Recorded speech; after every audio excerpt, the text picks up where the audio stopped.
चलिए ई रुपया को जानते हैं।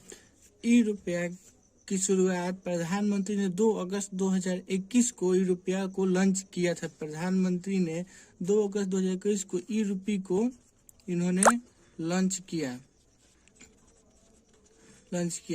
जब इन्होंने ई रुपया को लॉन्च किया तब इन्होंने ई रुपया को बनाने की जिम्मेदारी आरबीआई को दी, क्योंकि भारत में जितने भी नोट होते हैं या फिर 100 के 200 के 500 के नोट, उन सबको आरबीआई बनाती है। इसलिए ई रुपया बनाने की जिम्मेदारी भी प्रधानमंत्री जी ने आरबीआई को दी या फिर भारत सरकार ने आरबीआई को दी। तब आरबीआई तो फिजिकल करेंसी छापती है। फिजिकल करेंसी का मतलब होता है 100 के नोट, 200 के नोट, 500 के नोट, सब फिजिकल करेंसी हाथ से हम लोग छू सकते हैं। लेकिन ई रुपया जो है वो डिजिटल करेंसी है। इसलिए आरबीआई ने ई रुपया को बनाने के लिए एक company national payment corporation of India NPCI को कहा। National payment corporation of India NPCI को कहा ई रुपया को बनाइए। तो एनपीसीआई जो है ई रुपया को केवल बनाएगी, उसका सारा रेगुलेशन आरबीआई करेगी। कितना बनाना है, कब बनाना है, सब सारा रेगुलेशन जो करेगा उसको आरबीआई करेगा। इसलिए ई रुपया को हम लोग सेंट्रल बैंक, जो आरबीआई हम लोग का सेंट्रल बैंक है, और जो ई रुपया है वो डिजिटल करेंसी है, CBDC, central bank digital currency भी बोलते हैं ई रुपये को, क्योंकि उसका सारा रेगुलेशन कितना बनाना है, कब बनाना है, वो सब आरबीआई तय करेगी। ई रुपया जो है आरबीआई का डिजिटल करेंसी है और ई रुपये को एनपीसीआई ने बनाया है। जो एनपीसीआई ने ई रुपये को बनाया है वो 2 सेगमेंट में बनाया है, एक होलसेल के लिए बनाया है और एक रिटेल के लिए बनाया है। जो होलसेल वाला होगा उसमें 9 बैंकों ने अभी पायलट प्रोजेक्ट लॉन्च किया है और होलसेल वाला सेगमेंट बड़े लेन देन के लिए होगा। जैसे एक बैंक को दूसरे बैंक को पैसा देना होगा उसके लिए होगा, चाहे सरकार को किसी बड़ी रकम देनी होगी किसी को, तो उसके लिए होलसेल वाला सेगमेंट होगा। और रिटेल वाला सेगमेंट छोटे मोटे लेन देन के लिए होगा, जैसे किसी को सामान खरीदना होगा या फिर किसी छोटे मोटे काम को करने के लिए रिटेल वाला सेगमेंट होगा, जो नागरिकों के बीच जारी किया जाएगा। ये इस पर अभी पायलट प्रोजेक्ट नहीं शुरू हुआ है।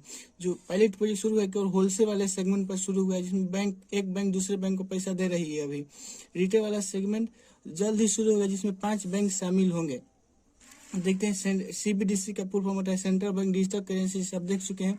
और देखते हैं इसका लेन देन ट्रांजेक्शन कैसे होगा, ई रुपये का ट्रांजेक्शन कैसे होगा। तो ई रुपये का ट्रांजेक्शन होगा, जैसे ग्राहक का फोन है, ये दुकानदार का फोन है, तो ये सामान खरीदने जब जाएंगे यहाँ पर तो इनके मोबाइल में ई रुपया कोड के रूप में रजिस्टर रहेगा या एसएमएस के रूप में रजिस्टर रहेगा। कोड या एसएमएस को ये स्कैन करेगा।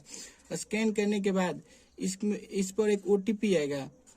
ओटीपी को जब भी इस दुकानदार को बता देगा, ओटीपी तो दुकानदार ओटीपी टिप को ओके को क्लिक करेगा, तब इसके मोबाइल से ई रुपये उड़ के इसके फोन नंबर पे आ जाएगा। इसी प्रकार ई रुपये का ट्रांजेक्शन होगा। ई रुपये का ट्रांजेक्शन करने के लिए किसी भी ऐप की जरूरत नहीं है, फोन पे गूगल पे की जरूरत नहीं होगी ट्रांजेक्शन करने के लिए, न किसी प्रकार के कार्ड की जरूरत होगी। जैसे रुपए, वीजा या मास्टर कार्ड आता है, एक कार्ड ट्रांजेक्शन करने के लिए, ई रुपये का ट्रांजेक्शन करने के लिए किसी कार्ड की जरूरत भी नहीं होगी। ये बिना इंटरनेट वाले फोन में भी काम करेगा। मतलब ई रुपये का ट्रांजेक्शन करने के लिए इंटरनेट की भी जरूरत नहीं होगी। यह कैशलेस और कॉन्टेक्टलेस होगा, कैशलेस होगा और कॉन्टेक्टलेस को छुआ नहीं जा सकता है। ये आपके मोबाइल में क्यूआर कोड, एसएमएस या ई वाउचर के जरिए रजिस्टर होगा। क्विक रिस्पांस कोड, एसएमएस या ई वाउचर के जरिए ये रजिस्टर होगा। जहाँ पर सामान खरीदने जाएगा वो सबको स्कैन करके आपको सामान देगा।